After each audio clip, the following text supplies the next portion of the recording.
wala député dañu tardé nit ñi ba ñu ma falee député j'ai eu la chance ñi ma doon ŋàññi ñu teg ma seen place foofu na ngay apprécier ndax nit ki lu mu doon wax ci biti méngoo na ak lu muy def ci biir ndax lu mu doon wax gëm na ko ba ma nekkee président commission comptabilité contrôle j'ai été le premier président de cette commission bu yëngal commission bi. ban moment nga ko yëngal aussi c'est très important. parce que bi nga nekk foofu yow ak Idrissa Seck yéen a àndoon. bi mu demee ba commencé sànni xeer Macky Sall xëy na lañ jàpp na si nga commencé yëngal. non ba may yëngal loolu on était au ba nee naa la première année bi ñun 2013 lañ génn. 2012 ba ma nekkee président commission comptabilité contrôle laa commencé man dama premier jour bi ñu defee conférence des présidents premier jour nga xam ne maa ngi biir Benno Bokk Yaakaar laa posé la question de la commission pour dire qu'il y a pas de traçabilité parce que le premier réflexe bu ma def mooy dem ci code bi xool lan mooy samay prérogative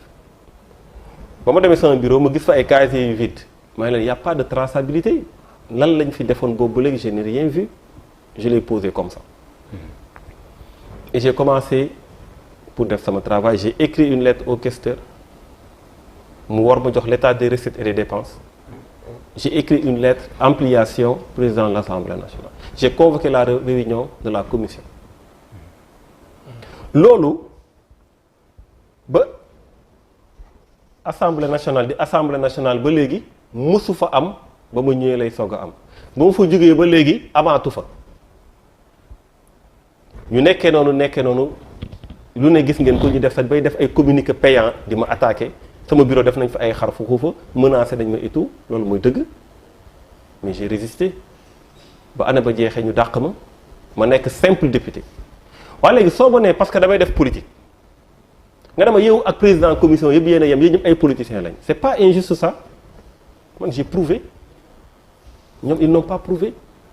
donc gis nga fu ndox doon taa soo fa demee fekk fa ay tepp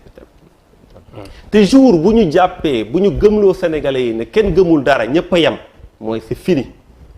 en tout cas ni muy demee nii. non ça tombe parce que fi ñuy demee nii fa la sénégalais yi jëm ak waaw parce que waaw mais loolu déception yi ñu am daal. parce que loolu encore parce que même yow bi nga génnee dafa am tamit benn incohérence bi nga jékkee-jékki bàyyi peut-être de président Idrissa Seck parce que xëy na bokkatu leen gis-gis présidentielle ñu gis la aussi nga ñëwaat àndaat ak moom nit ñi li ñuy wax mooy Thierno Bocoum xëy na peut-être pour des intérêts crypto personnels moo taxoon mu génn tey ñëwaat na ànd ak Idi. xam nga loolu tamit xam nga malheureusement au Sénégal dañuy dem vers des conclusions hâtives non documentées non argumentées intérêt moo tax mu génn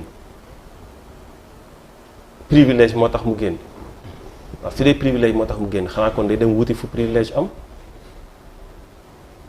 nit soo génnee fenn parce que li nga yoroon yoroo ko da ngay dem wuti li nga yoroon da nga koy wuti en face te xam ngeen ne nag su ma fëggoon ñu ibil ma donc y a un minimum de cohérence parfois suñu accuser nit ñi benn deuxièmement wax naa la ko sànq j'ai quitté un cadre d'expression je n'ai pas quitté une vision. Quand j'ai quitté le cadre d'expression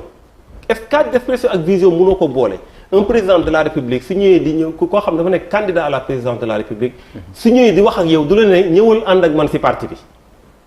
daf leen naa ñëwal ànd ak man ci lii laa bëgg a liggéey Sénégal il met sur la table la vision donc quand président Idrissa Seck ñëw seesi ma il met sur la table sa vision bi ñu partagé ma ak moom